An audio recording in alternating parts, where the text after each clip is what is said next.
Subscribe कीजिए RTS professional study को और बेल आइकन को दबाएं लेटेस्ट जीएसटी और इनकम टैक्स की वीडियो सबसे पहले पाने के लिए। वेलकम गाइस, आज मैं आपके सामने लेके आया हूँ जीएसटी अपडेट। हाँ जी दोस्तों, अब जीएसटी रिफंड का नया प्रोसेस है। ऑनलाइन आप जीएसटी रिफंड फाइल कर सकते हैं और यहाँ पे सिंगल अथॉरिटी होगी जीएसटी रिफंड के वितरण के लिए।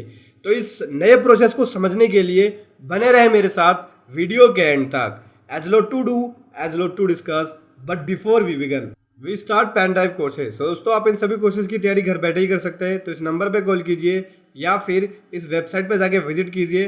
वेबसाइट का लिंक इस वीडियो के डिस्क्रिप्शन में है। सो दोस्तों, बात करूं मैं यहाँ पे goods and service tax network ने यहाँ पे टैक्स पेयर्स को एडवाइस किया है कि किस तरह से आपको ऑनलाइन जीएसटी रिफंड का नया प्रोसेस फॉलो करना है और आपके लिए यहाँ पे सिंगल अथॉरिटी होगी जीएसटी रिफंड के वितरण के लिए।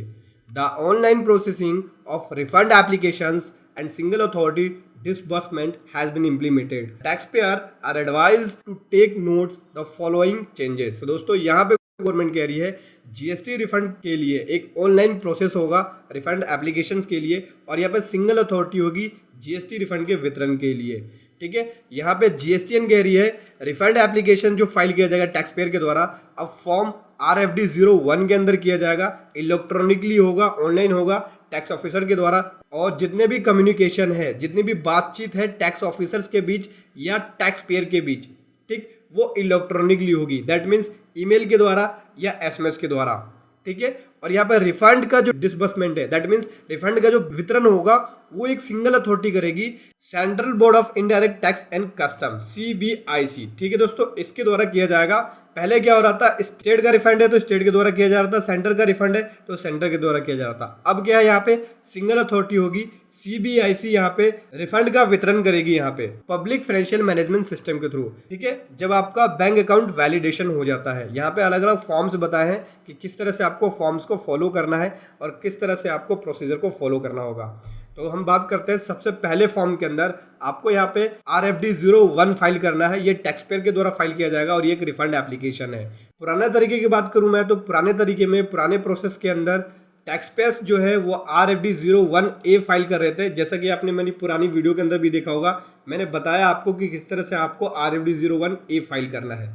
तो हम क्या पहले फाइल कर रहे थे RFD 01A, अब आपको फाइल करना होगा RFD 01 और जो RFD 01A है वो डिसेबल हो जाएगा पोर्टल से और जो नया फॉर्म है RFD 01 वो शुरू हो जाएगा और इसे आप ऑनलाइन फाइल कर सकते हैं। ठीक है, और यहाँ पे टैक्स पेयर जो है अपना RFD 01A का जिन्होंने पुराना फाइल कर दिया उसका स्टेटस भी दे सकते हैं नए फॉर्म के साथ जब वो फाइल करेंगे RFD 01, और पुराने वाले का भी स्टेटस दे सकते हैं RFD 01A का भी। जो बैंक अकाउंट आप मेंशन करेंगे रिफंड एप्लीकेशन के अंदर वो वैलिडेट किया जाएगा पब्लिक फाइनेंशियल मैनेजमेंट सिस्टम के द्वारा जब आप फाइल करते हैं RFD 01। ठीक है, तो टैक्स पेयर को ये चीज़ निश्चित करना है कि जो उन्होंने बैंक अकाउंट की डिटेल दी है वो सही है और वैलिड है। ठीक है दोस्तों, अगर आपका बैंक अकाउंट का वैलिडेशन है वो फेल हो जाता है पब्लिक फाइनेंशियल मैनेजमेंट सिस्टम के थ्रू, ठीक है, तो आप उस बैंक डिटेल को अपडेट कर सकते हैं जो आपने एप्लीकेशन फाइल करी थी रिफंड एप्लीकेशन, उसके साथ आपको एक ARN नंबर मिलता है। तो उस ARN नंबर में जाएंगे, क्लिक करेंगे और वहां पे जाके आप अपडेट बैंक अकाउंट पे जाके बैंक अकाउंट को अपडेट कर सकते हैं। तो ये बहुत ही बड़ा चेंजेस है और ये बहुत अच्छा चेंजेस है, मुझे बहुत अच्छा लगा ये। क्योंकि हम क्या करते थे, मान लीजिए सपोज दैट हमने रजिस्ट्रेशन लिया, सेविंग अकाउंट की डिटेल डाल दी, हमने बैंक अकाउंट की डिटेल चेंज ही नहीं करी और हमने रिफंड क्लेम कर दिया।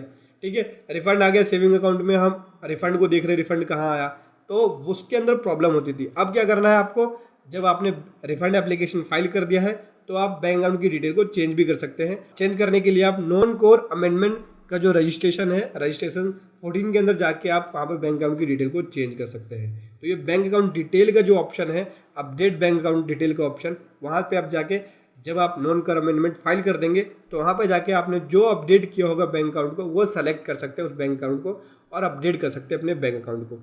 ये बहुत ही अच्छी चीज़ है। और बैंक अकाउंट वैलिडेशन का जो स्टेटस है वो टैक्स पेयर को उसके डैशबोर्ड पे दिख जाएगा। इसके लिए कोई भी कम्युनिकेशन है वो ईमेल या एसएमएस के थ्रू होगी। उसके बाद हम बात करते हैं फॉर्म नंबर 2 RFD 02 है ये एक रिसीट्स होगी जो टैक्स ऑफिसर इशू करेगा। पुराने तरीके में ये मैनुअली इशू किया जा रहा था, अब इसे इलेक्ट्रॉनिकली इशू किया जाएगा, जिसके अंदर अब इस एक्नॉलेजमेंट को टैक्स पेयर भी अपने डैशबोर्ड पे देख पाएगा और इसके लिए कोई भी कम्युनिकेशन होगी वो ईमेल या एसएमएस के थ्रू होगी। उसके बाद अगला फॉर्म आता है RFD03। ये डेफिशिएंसी मेमो है जो टैक्स ऑफिसर इशू करेगा।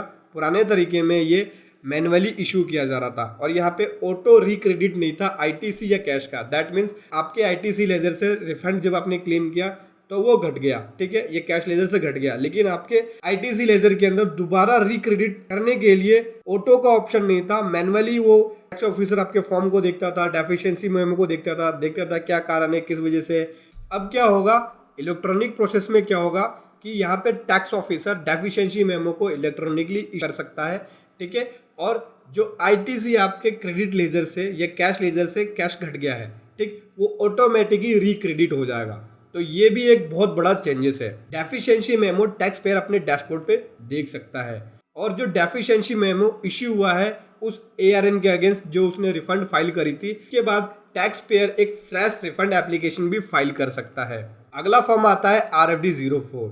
ये प्रोविजनल रिफंड ऑर्डर है जो टैक्स ऑफिसर इशू करेगा। पहले ये मैनुअली इशू किया जा रहा था, अब इलेक्ट्रॉनिक प्रोसेस के अंदर अब नए तरीके से इलेक्ट्रॉनिकली इशू किया जाएगा टैक्स ऑफिसर के द्वारा टैक्स पेयर को, और टैक्स पेयर इस ऑर्डर को देख सकता है अपने डैशबोर्ड पे। अगला हम बात करें फॉर्म RFD05। ये पेमेंट ऑर्डर होता है, ये टैक्स ऑफिसर इशू करेगा। पहले मैनुअली इशू हो रहा था RFD05, कॉपी थी वो सेंटर का रिफंड है तो सेंटर को भेजना पड़ रहा था, सेंट्रल नोडल अथॉरिटी को भेजना पड़ रहा था, और स्टेट का है तो स्टेट अथॉरिटी को भेजना पड़ रहा था रिफंड के डिसबर्समेंट के लिए।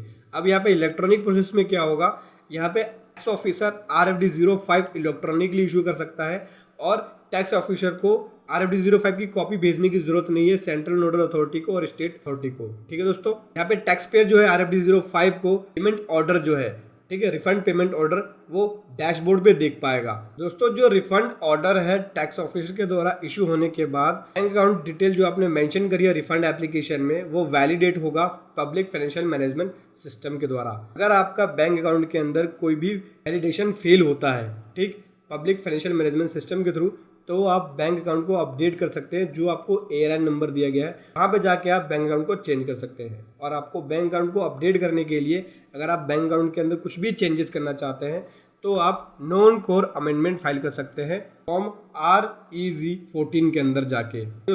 दोस्तों बात करूं मैं यहाँ पे बैंक अकाउंट वैलिडेशन का जो स्टेटस है वो आपको डैशबोर्ड पे देखने को मिल जाएगा। अगला हम बात करें RFD06। ये फाइनल रिफंड सिलेक्शन है, रिजेक्शन ऑर्डर है जो टैक्स ऑफिसर के द्वारा इशू किया जाता है। पहले ये मैनुअली इशू किया जा रहा था इलेक्ट्रॉनिक प्रोसेस के अंदर, अब ये इलेक्ट्रॉनिकली इशू किया जाएगा टैक्स ऑफिसर के द्वारा टैक्स पेयर को। इस RFD06 को टैक्स पेयर अपने डैशबोर्ड पे भी देख सकता है। अगला हम बात करते हैं RFD7B। ये विद होल्डिंग ऑर्डर है, ये टैक्स ऑफिसर के द्वारा इशू किया जाता है और ये पहले पुराने प्रोसेस के अंदर मैनुअली इशू किया जा रहा था। अब यहाँ पे टैक्स ऑफिसर्स के द्वारा इलेक्ट्रॉनिकली इशू किया जाएगा टैक्स पेयर्स को, और यहाँ पे tax payer with holding order जो है वो 07B के अंदर देख सकते हैं अपने डैशबोर्ड पे। और यहाँ पे RFD08 की बात करें तो शो कोज नोटिस है, कारण बताओ नोटिस, टैक्स ऑफिसर्स के द्वारा ये इशू किया जाएगा। और पहले टैक्स ऑफिसर्स के द्वारा मैनुअली इशू किया जा रहा था, अब यहाँ पे टैक्स ऑफिसर इलेक्ट्रॉनिकली इशू करेगा टैक्स पेयर्स को, और यहाँ पे टैक्स पेयर शो कोज नोटिस को अपने डैशबोर्ड पे देख सकता है RFD08 के अंदर।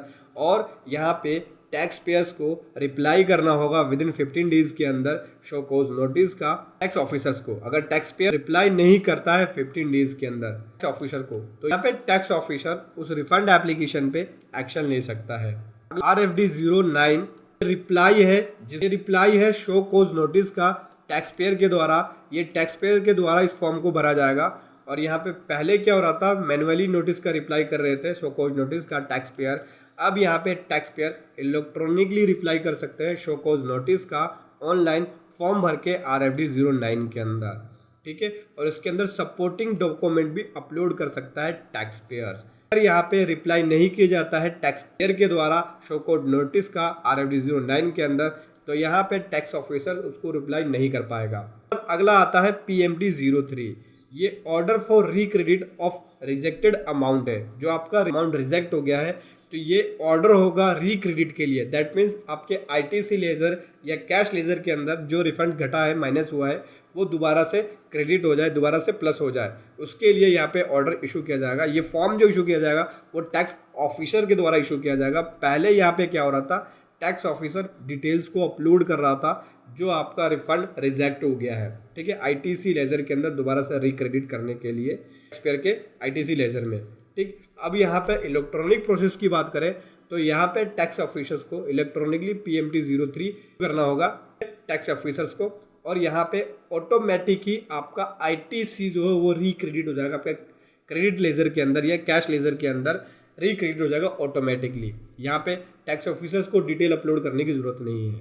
और यहाँ पे टैक्स पेयर्स को एक अंडरटेकिंग भी देना होगा, वो कोई भी अपील फाइल नहीं करेगा रिफंड ऑर्डर के अगेंस्ट, अगर वो चाहता है कि उसका टीसी या कैश रिजेक्ट हुआ है वो रिक्रेडिट हो जाए। ये अंडरटेकिंग सबमिट करना होगा, अंडरटेकिंग जो सबमिट करना होगा टैक्स ऑफिसर्स को वो मैनुअली करना। और यहाँ पे टैक्स पेयर जो है रिक्रेडिट ऑर्डर PMT 03 को अपने डैशबोर्ड पे पाएगा। दोस्तों ये बहुत ही बड़ा चेंजेस है ऑनलाइन GST रिफंड प्रोसेस के अंदर, और ये बहुत ही अच्छे चेंजेस आ गए हैं। देखते हैं पोर्टल पे किस तरह से वर्क करता है। ये ऐसे ही कुछ अपडेट आता है इन्फॉर्म से रिलेटेड, मैं आपके सामने वीडियो के माध्यम से लाता रहूँगा। तो इस वीडियो को ज़्यादा लाइक कीजिए, शेयर कीजिए। Thank you so much. जय हिंद, वंदे मातरम।